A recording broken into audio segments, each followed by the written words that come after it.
গণেশ পুজোর জন্য অনেকেই সারা বছর অপেক্ষা করে থাকেন। প্রতি বছর 10 দিন ধরে উদযাপিত হয় এই উৎসব। গণেশ উৎসব প্রতি বছর ভাদ্র মাসের শুক্লপক্ষের চতুর্থী তিথিতে শুরু হয় এবং চতুর্দশী তিথিতে শেষ হয়। চতুর্থীর দিন গণেশের মূর্তি স্থাপন করা হয়। ভগবান গণেশের আশীর্বাদ লাভের জন্য ভক্তরা এই 10 দিন ধরে বিভিন্ন সুস্বাদু খাবার তৈরি করে তাকে ভোগ হিসেবে নিবেদন করেন।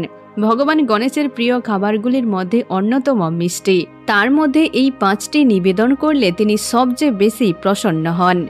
মোদক হল ভগবান গণেশের অন্যতম প্রিয় খাবার।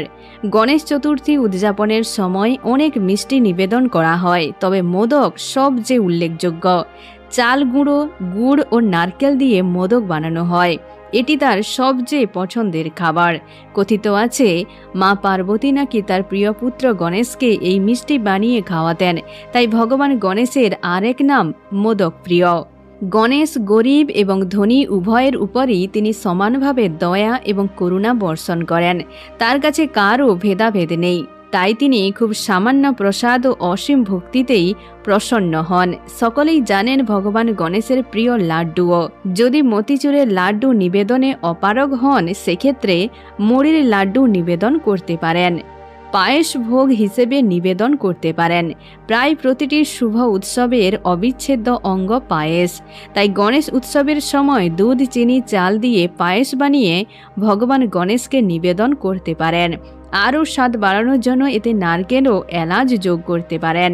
পোড়া একটি ক্ষীরের মিষ্টি।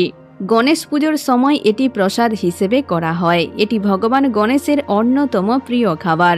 দুধ, চিনি, ময়দা, এলাচ এবং বাদাম দিয়ে এই মিষ্টি তৈরি করা হয়। ভগবান গণেশের অন্যতম পছন্দের মতিচুরের লাড্ডু। জাফরান দিয়ে বানানো বোঁদে দিয়ে এই লাড্ডু বানানো হয়।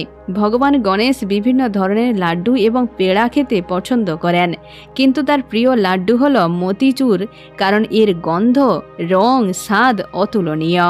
এখন এই পর্যন্ত। আবারও দেখা হচ্ছে পরবর্তী ভিডিওতে। হর হর মহাদেব।